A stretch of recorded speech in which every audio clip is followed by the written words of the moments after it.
আৰক্ষীয়ে কেৱল মাত্ৰ অসমীয়া ভাইসকলৰ ওপৰত অসমীয়া মানুহৰ ওপৰত বৰ্বৰতা দেখুৱাই লাভ নাই বৰ্বৰতা দেখুৱাই লাভ নাই খাচী আৰক্ষীয়ে সেই মেঘালয়ৰ যিসকল খাচী ছাত্ৰ সন্থা আছে তেখেতলোকক সমৰ্থন কৰে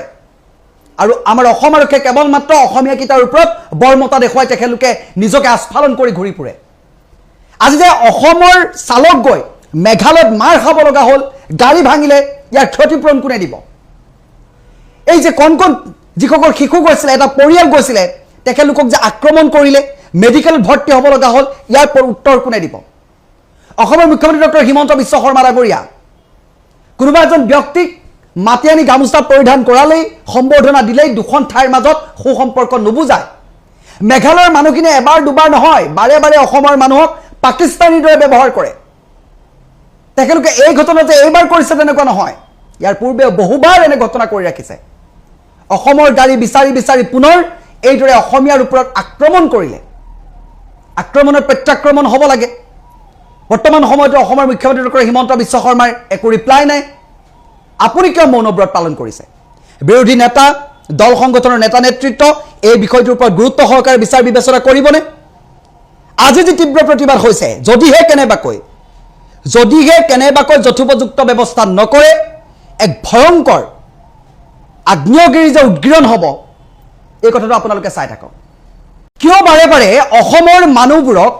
অসমৰ চালকসকলক এইদৰে মেঘালয়ত বৰ্বৰতা প্ৰদৰ্শন কৰা হয় অসমৰ মানুহবোৰক কি জীৱ-জন্তু বুলি ভাবে নেকি জীৱ-জন্তুৰ দৰে ব্যৱহাৰ বৰ্তমান সময়ত কিয় কৰি আছে অসমৰ মুখ্যমন্ত্ৰী ডক্টৰ হিমন্ত বিশ্ব শৰ্মা লগতে দল সংগঠনৰ নেতা নেতৃত্ব এই কালিৰ দিনটোত মেঘালয়ৰ ৰাজপথত অসমৰ গাড়ী বিচাৰি বিচাৰি অসমৰ গাড়ী বাছি বাছি যিদৰে মেঘালয়ত খাচী ছাত্ৰ সন্থাই বৰ্বৰতা প্ৰদৰ্শন কৰিলে ইয়াৰ উত্তৰত আপোনালোকে কি ক'ব অসম চৰকাৰৰ ফালৰ পৰা বৰ্তমান সময়লৈকে কিয় প্ৰতিক্ৰিয়া প্ৰকাশ কৰা হোৱা নাই এই যে চালকৰ ওপৰত বৰ্বৰতা প্ৰদৰ্শন কৰিলে অসমৰ সেই চালকসকলে টুৰিষ্ট লৈ তালৈ গৈছিলে তালৈ পৰ্যটকক লৈ গৈছিলে সেইখিনি সময়ত এইদৰে গাড়ী বিচাৰি বিচাৰি তাত মহিলা যাত্ৰী আছিলে শিশু আছিলে তাৰ পাছত এনে ধৰণৰ বৰ্বৰতা কিয় প্ৰদৰ্শন কৰিলে তেখেতলোকে অসমৰ লোকসকলক কিয় পাকিস্তানৰ দৰে ব্যৱহাৰ কৰে ইয়াৰ কেৱল মাত্ৰ প্ৰথম ঘটনা নহয় ইয়াৰ আগতে বহুবাৰ এনে ঘটনা হৈ গৈছে আৰু আজিৰ দিনটো দেখিবলৈ পোৱা গৈছে খানাপাৰাৰ লগতে জোৰাবাটতো তীব্ৰ প্ৰতিবাদী কাৰ্যসূচী লোৱা হৈছে এই গাড়ীবোৰ যে ভাঙিলে এই গাড়ীবোৰ যে ভাঙি মানুহক আঘাতপ্ৰাপ্ত কৰিলে ইয়াৰ ক্ষতিপূৰণ কোনে দিব কেৱল মাত্ৰ প্ৰতিবাদৰ নামত এনে পশুৰ দৰে ব্যৱহাৰ কিয় কৰিলে অসমীয়া এই চালকসকলৰ ওপৰত বৰ্তমান সময়লৈকে অসমৰ মুখ্যমন্ত্ৰী ডক্টৰ হিমন্ত বিশ্ব শৰ্মাৰ লগতে চৰকাৰী শাসক পক্ষৰ বিৰোধী নেতা সকলো মৌন এই বিষয়বোৰৰ ওপৰত যুক্তিযুক্ততাৰ বিচাৰ বিবেচনা কিয় নকৰে এই গাড়ীবোৰ যে ভাঙিলে ক্ষতিপূৰণ কোনে দিব গাড়ীখনৰ গাত দুখ কি সেই ব্যক্তিজনৰ গাত দুখ কি এটা ভাড়া পাইছে তালৈ পৰ্যটকে চাবলৈ গৈছে তালৈ লৈ গৈছে আৰু সংঘাতৰ মূল উৎসটো কি কিহৰ বাবে তেখেতলোকে বাৰে বাৰে এনে বৰ্বৰতা প্ৰদৰ্শন কৰে কি পাকিস্তানী বুলি ভাবিছে নেকি অসমবাসী এবাৰ দুবাৰ নহয় বাৰে বাৰে তেখেতলোকে পশুৰ দৰে কামবোৰ যে কৰিবলৈ আহিছে আমাৰ মানুহে গাড়ী আজি অৱৰোধ কৰিছে খানাপাৰাৰ লগতে জাগিৰোডত কিন্তু গাড়ীখনৰ গাতটো ভুল নাই গাড়ীখন ভাঙিবলগীয়া কোনো কথা নাই এই বিষবাস্পটোৰ মূল উৎসটো কি তাক যেতিয়ালৈকে নাইকিয়া নকৰিব আলোচনা নকৰিব তেতিয়ালৈকে মেঘালয় গাড়ীও 1 ইঞ্চি হিলিবলৈ নাপায়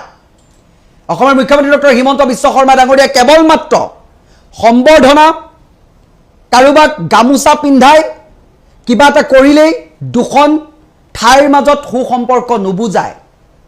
বৰ্তমান যিটো সংঘাত কৰিছে যিটো বিষবাস্প তেখেতলোকে বিয়পাইছে প্ৰতিবাদৰ নামত ৰাজপথেৰে ব্লেক ড্ৰেছ পৰিধান কৰি বাইক ৰেলী কৰি ব্লেক ফ্লেগ লৈ আৰু এই দৃশ্যবোৰ আপোনালোকে চাওক লগাই দিছোঁ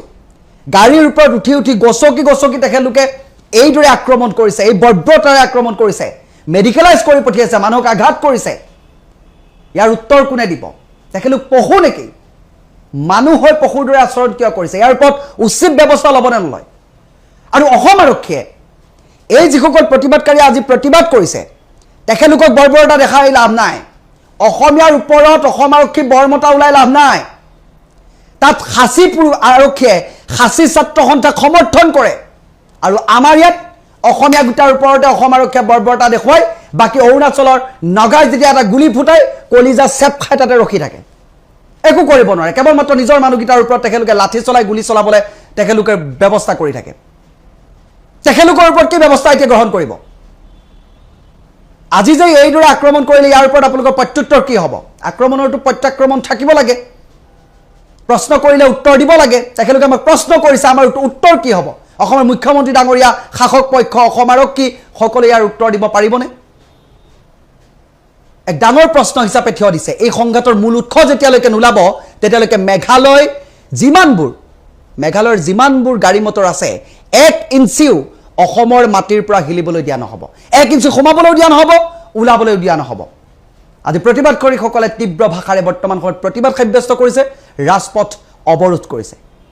এতিয়া মুখ্যমন্ত্ৰী হিমন্ত বিশ্ব শৰ্মা ছাৰ অসম চৰকাৰে যদি যথোপযুক্ত ব্যৱস্থা নকৰে তেতিয়াহ'লে কিন্তু ভয়ংকৰ পৰিস্থিতিৰ দিশে গতি কৰিছে যেটোৱে যে তাত যেটো কাজিৰঙা অভয়াৰণ্যখন এখন মানে নেশ্যনেল পাৰ্ক হিচাপে তেওঁলোকে যে সংৰক্ষিত পাৰ্ক হিচাপে যে ৰাখিছে কি কাৰণে ৰাখিলে প্ৰথমতে সেইটো প্ৰশ্ন আমি উত্তৰ দিওঁ কিয় ৰাখিলে সেইটো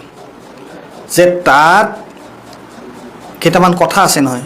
এটা হৈছে যে তাত যিটো বন্যপ্ৰাণী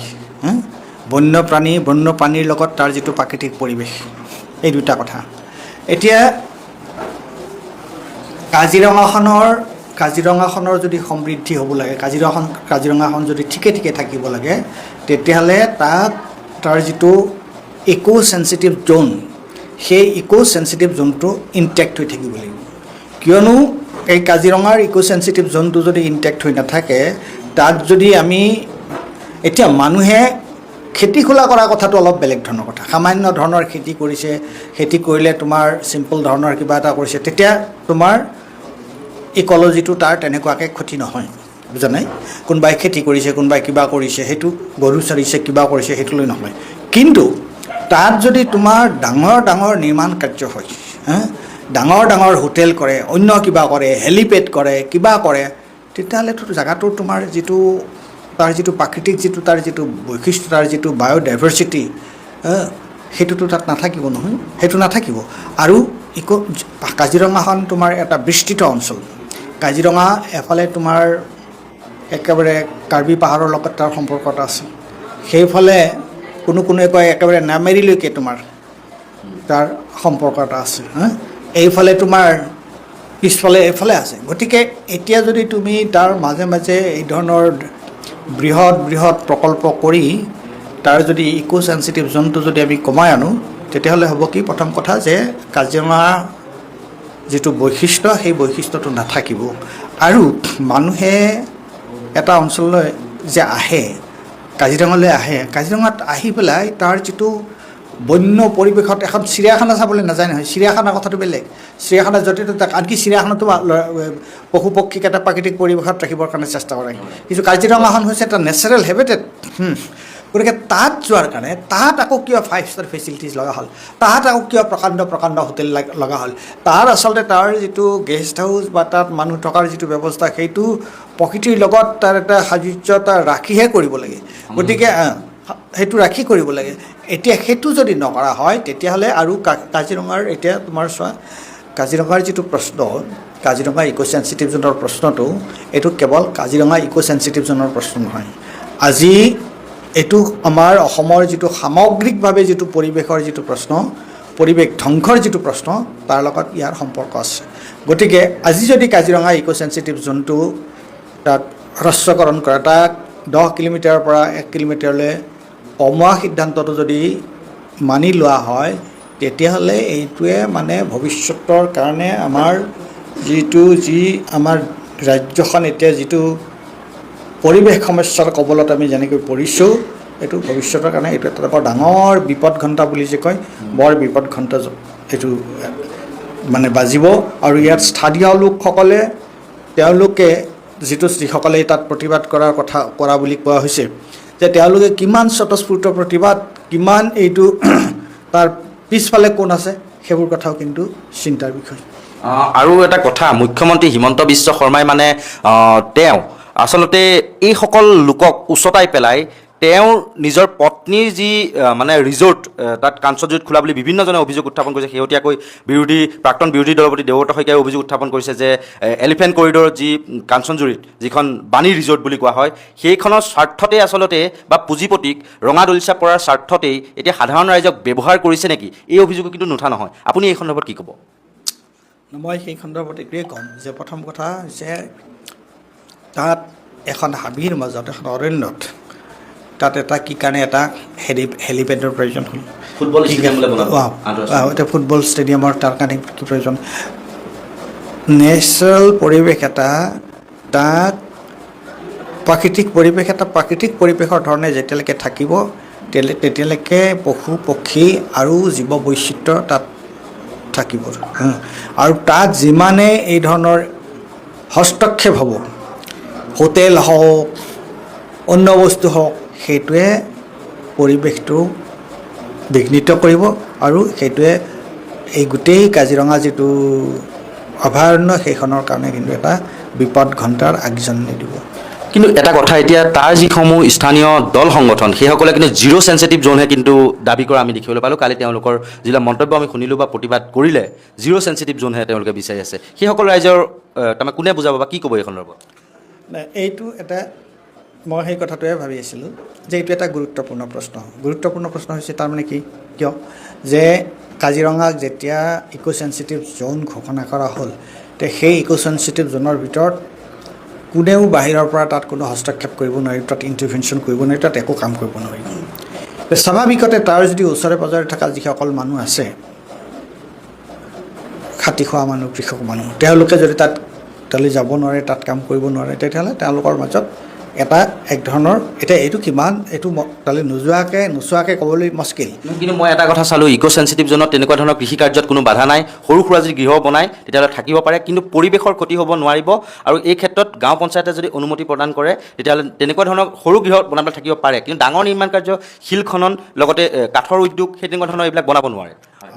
গতিকে সেই কথাটো মই অলপ আগতে কৈছিলোঁ যে সাধাৰণ মানুহে খেতি খোলা কৰিলে তাত বৰ বিশেষ এটা প্ৰব্লেম নহয়। গতিকে তেতিয়াহ'লে মই ক'ম যে এইটো দুটা কথা। এটা কথা মই প্ৰথমতে এইটো স্পষ্ট কৰি ল'ম, সেইটো হৈছে যে প্ৰাকৃতিক পৰিৱেশৰ লগত ডেভেলপমেণ্ট, যিটোক আমি উন্নয়ন বুলি কওঁ, উন্নয়ন আৰু প্ৰকৃতিৰ মাজত এটা চাবলৈ গ'লে এক ধৰণৰ বিৰোধ। কিন্তু সেইদিনা ইয়াত উচ্চতম ন্যায়ালয়ৰ ন্যায়াধীশ অসমৰে উজ্জ্বল ভূঞাই কিন্তু এটা কথা খুব স্পষ্টকৈ কৈ গৈছিলে যে আচলতে উন্নয়ন আৰু প্ৰকৃতিৰ মাজত কোনো বিৰোধ থাকিব নালাগে। অৰ্থাৎ উন্নয়নটো প্ৰকৃতিৰ লগত উন্নয়নৰ কোনো ধৰণৰ বৈপৰীত্য বা শত্ৰুতা থাকিব নালাগে। তাৰমানে বহনক্ষম উন্নয়ন হ'ব লাগে। গতিকে এতিয়া প্ৰশ্নটো হৈছে উন্নয়ন বুলি ক'লে আমি কি বুজোঁ, সেই প্ৰশ্নটো আহিব এতিয়া। আমি দেশকৈ যে অমুকত এটা ফেক্টৰী হ'ল, এটা তোমাৰ শিলৰ কুঁৱেৰী এটা হ'ল, তাত কয়লা খনন হ'ল, তাত শিলৰ ব্যৱসায় চলিল, কিবা হ'ল। হয়, শিলৰ যদি ব্যৱসায় চলে, তাত শিলৰ ব্যৱসায় চলাৰ লগে লগে তাৰ ওচৰ চুবুৰীয়া মানুহ কিছু পৰিমাণে তাত যি মালিক সেইজনটো তেওঁতো আটাইতকৈ বেছি লাভান্বিত হ'ব, কিন্তু লগতে ওচৰ চুবুৰীয়া মানুহ কিছু তোমাৰ তাৰমানে সংস্থাপনৰ কথা থাকিব পাৰে। কিন্তু প্ৰশ্নটো হৈছে ওচৰ চুবুৰীয়া মানুহৰ সংস্থাপন কৰিবলৈ গৈ আজি যেনেকুৱাকৈ আজি তোমাৰ ধৰা শিৱসাগৰ আৰু চৰাইদেউ বা একাংশ যোৰহাটত যিটো অৱস্থা হৈছে, কি হৈছে যে কেনেকুৱা মহাপ্ৰলয় হৈছে। গতিকে তুমি যদি প্ৰকৃতিৰ প্ৰতি আমি কেয়াৰ নলওঁ, প্ৰকৃতিৰ প্ৰতি যদি আমি প্ৰকৃতি ধ্বংস নকৰাকৈ, প্ৰকৃতিৰ লগত মিলামিলি নকৰাকৈ যদি আমি কাম কৰোঁ, তেতিয়াহ'লে এই ধৰণৰ অৱস্থা হ'ব পাৰে। গতিকে তাৰ বিকল্প অনুসন্ধান আমি কৰিব লাগিব। এই মুহূৰ্তত মই কৈ দিব নোৱাৰোঁ যে এইটো অমুক বিকল্প, সেইটোত অমুক বিকল্প। ইয়াৰ দুটা কথাত আছে। এটা হৈছে যে স্থানীয়ভাৱে পৰিৱেশটো তুমি অধ্যয়ন কৰি তাৰ বিকল্প কৰিব লাগিব। আৰু কিয়নো এতিয়া তুমি চোৱা কি হৈছে,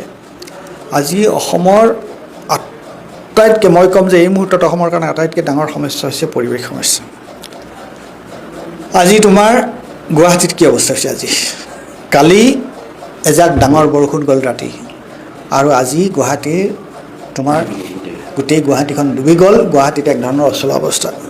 আজি যদি তোমাৰ বৰষুণ দি থাকে, উজনি অসমৰ মানুহ গুৱাহাটীলৈ আহিবলৈ ভয় খায়, কিয়নো যে তেওঁলোকে কিমান ঘণ্টা যোৰাবাটত ৰৈ থাকিব লাগে কোনো ঠিকন নাই। এতিয়া এই যিটো অৱস্থা হৈছে তাৰপিছত আমি ৰ'দ দিলে পানীটো কমি যায়, আমি ভাবোঁ যে আমাৰ স্বাভাৱিক অৱস্থা আছে। আজি এইটোতো স্বাভাৱিক অৱস্থা নহয়, মানে ইংগিত দি আছে প্ৰকৃতিয়ে। এইটো স্বাভাৱিক অৱস্থা নহয়। আজি মই তোমাৰ এটা 4 মহলীয়া বিল্ডিঙত থাকোঁ। এতিয়া 4 মহলীয়া বিল্ডিঙত তোমাৰ মই 4 মহলালৈকে পানী নাযায়, নুঠে, 1 মহলালৈও পানী নুঠে, কিন্তু ছাৰাউণ্ডিংটো বুঢ়াই পেলায়। এতিয়া মই যদি ওলাই আহিব লগা হয়, অফিচলৈ আহিব লগা হয়, কাম কৰিব লগা হয়, বজাৰত যাব লগা হয়, কিবা কৰিব লগা হয়, যদি ৰাস্তাকেইটা পানীৰ তলত থাকে তেতিয়াহ'লে কি হ'ল? হা, তোমাৰ ঘৰটোতহে তোমাৰ পানীটো সোমোৱা নাই। আৰু এতিয়াতো তাত আমি যিটো দেখিলোঁ শিৱসাগৰ আৰু চৰাইদেউ এফালে যোৰহাটৰ, তেওঁলোকৰতো ঘৰৰ মূধচৰ ওপৰতে পানী গ'ল, ভাঙি পেলাইছে। গতিকে এতিয়া আজি এই অৱস্থা, আজি এইটো শিৱসাগৰ, যোৰহাট, শিৱসাগৰ, চৰাইদেউ এইফালে নাছিল। বানপানীৰ সমস্যাটো এইফালে তেনেকুৱা নাছিল। নগাঁও, মৰিগাঁও, চৰিগাঁৱত অকণমান আছিল। কাৰ্বি আংলঙৰ পৰা মেঘালয়ৰ পৰা পানী নামি আছে। এতিয়া উজনি অসমৰ এইটোত এই অৱস্থাটো হ'ল। সেইফালে ধেমাজিৰ কথাটো আছেই, চিলাপথাৰৰ কথাটো আছেই, যে ধেমাজি চিলাপথাৰত তোমাৰ শ বিঘা মাটি, মই নিজে গৈছোঁ তাত দেখিছোঁ, শ বিঘা মাটি তাত তোমাৰ বালি পৰি কৃষিৰ অনুপযোগী হৈ গৈছে। গতিকে তুমি ডেভেলপমেণ্টৰ নামত, আৰু তাত এতিয়া কি হৈছে যে অৰুণাচল প্ৰদেশত এটাৰ পিছত দামৰ পিছত দাম, দামৰ পিছত দাম হৈ আছে। গতিকে কি থাকিব? আমি নাথাকিমেই। গতিকে এতিয়া তাত সেই কথাটো মই ক'ব নোৱাৰোঁ নচনাকৈ, ভালকৈ অনুসন্ধান নকৰাকৈ এইটো ক'বলৈ ঠিক কথা নহ'ব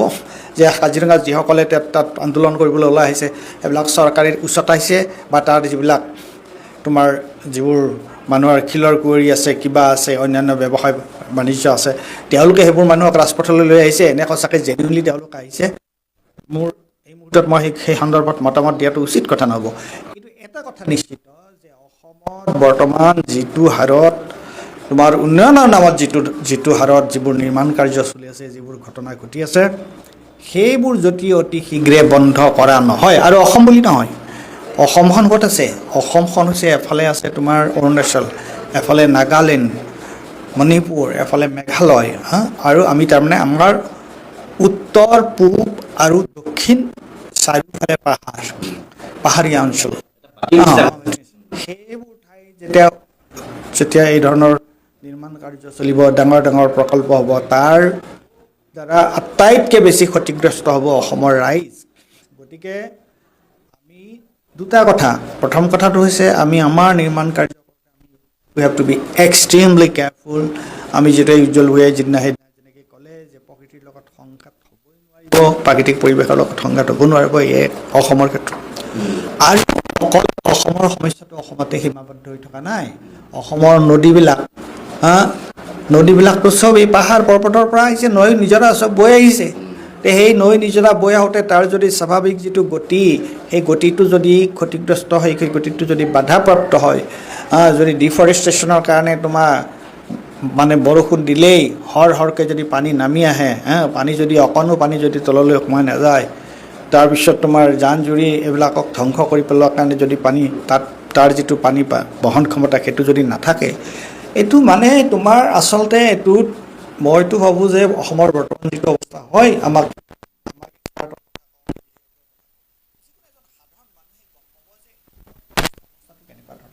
গতিকে এতিয়া যদি আমি নিৰ্মাণ কাৰ্য যদি বন্ধ নকৰোঁ, আমি বাচি নাথাকিম।